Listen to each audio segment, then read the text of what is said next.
My name is TJ, and I'm a drummer and big Red Hot Chili Peppers fan. When I saw the band live for the first time in 2011, I got this dream of becoming a drummer for a Red Hot Chili Peppers tribute band and playing in my own shows. After over 10 years of practicing at home, I finally started my own band, but things didn't go quite as planned. From band dramas, cancelled gigs, injuries and a pandemic. I'm going to show you how I finally achieved my dreams and made it to the stage with my very own Red Hot Chili Peppers tribute band. I'm pretty excited to start this series. It's crazy for me to think about how far back this story goes and the fact that it's something now that I can look back on. It's my story, it's very personal, but it's also any musician's story, right? To have a dream and to want to achieve it, and it's not always easy, right? I think in part this is where the Red Hot Chili Peppers song "Tell Me Baby," like that's what that is about, right? To try and make it in California with a band. It was a pretty tough business. And I'm gonna start telling that story now because in 2024 I'm playing with my tribute band Peppers Unlimited.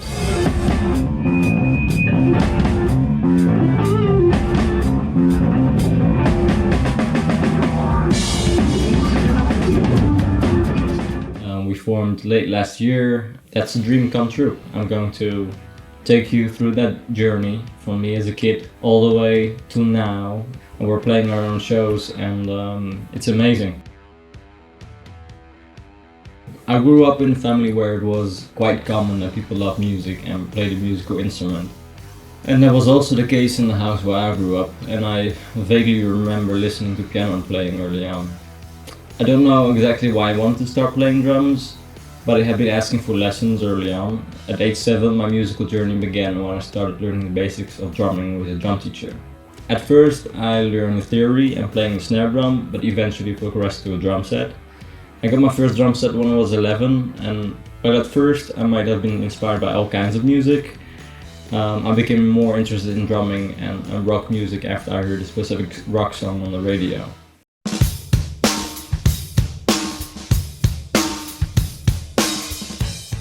I really liked it, and I discovered that song was Dead in California by the Red Hot Chili Peppers. This was shortly after the album Stadium Arcadium came out in 2006, and I remember browsing a very young YouTube for hours, listening to the band's B-sides, for example.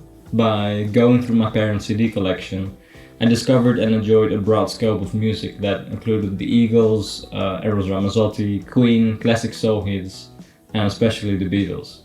I did well in the youth orchestra, even played bongo solos in front of crowds and performed in school with friends, but I found myself less and less interested in this form of organized music playing and more interested in rock and the Red Hot Chili Peppers music. I insisted this style of drumming is what I wanted to pursue, even before I had seen them live. I remember at one point feeling relieved after quitting the youth orchestra, but my teacher and I spent some time studying the drumming on Californication and Scar Tissue, which I was very excited about. But eventually my teacher advised me to find someone more specialized in the genre. I quit my lessons, but firmly held on to playing along to Red Hot Chili Peppers CDs in my bedroom. One of my parents recorded me playing along with Other Side in 2008 when I was 12, and that became my very first drum cover. Now, next to this episode where I tell a chapter of this story, I am also going to release bonus videos that will give you a look into a specific moment in time along to this whole story, right? So starting today, you can go to my YouTube channel and watch me playing along with Other Side in 2008. To continue the story, by the time I went to high school, I had not put much action into finding my next drum teacher. I never worked with a teacher again, in fact, as I was progressing by myself with my Red Hot Chili Peppers CDs. I had been keeping an eye on the Red Hot Chili Peppers tour information online, and after I sent an email, very excited, telling my dad the band was coming to our country, one day he told me he'd gotten us tickets to see them live in Rotterdam, a city close to where we lived. I was very much anticipating the show, as you can imagine, but I could never see coming how much this experience of seeing the Red Hot Chili Peppers live would change the course of events in my life. Months went by until on October 16th, 2011, I went to my very first Red Hot Chili Peppers live show on their I'm With You tour. Naturally, I was excited to see the band, so I was a bit impatient for the support act to finish their set and be followed up by the band I had come to see. Little did I know that this support act was Femi Kuti and the Positives. Now, Femi Kuti is the eldest son of Fela Kuti, who was the Nigerian musician and inventor of the Afrobeat genre. Had I known that this is who the Red Hot Chili Peppers referred to in the title of the song Fela's Kak, maybe I would have been a bit more interested and patient.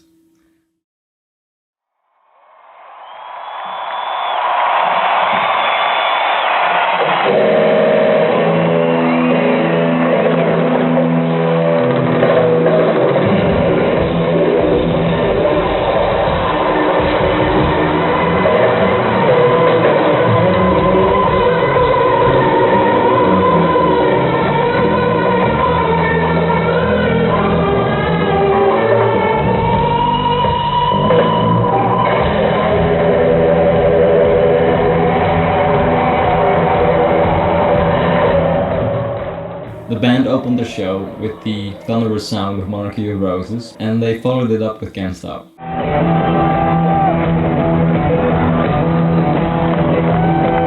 One of the things that make this show so memorable for me, but also unique altogether, is that the main amps malfunctioned during the first couple of songs. And the crowd booed and whistled in unison as we could barely hear the music anymore, until the volume jumped back up suddenly, resulting in massive cheers.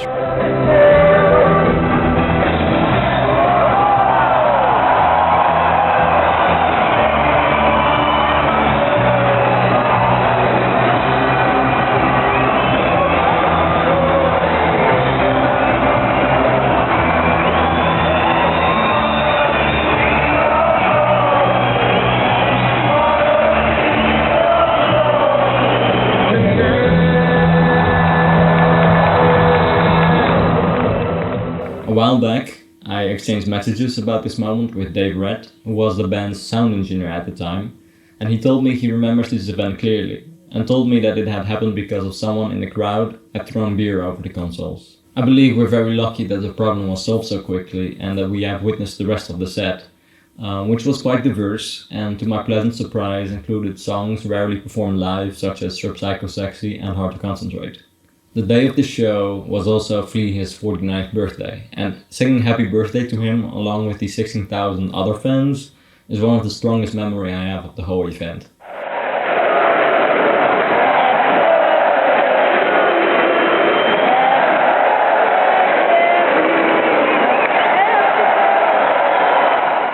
I had never had an experience like this feeling of sharing a unique and exciting musical experience of enjoying your favorite band with thousands of others in one room.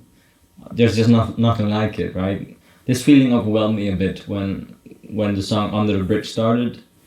I remember feeling emotional in a way that I can't describe.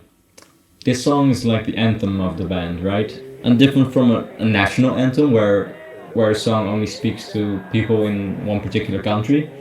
Under the Bridge is the type of anthem that transcends nationality, race, age and gender.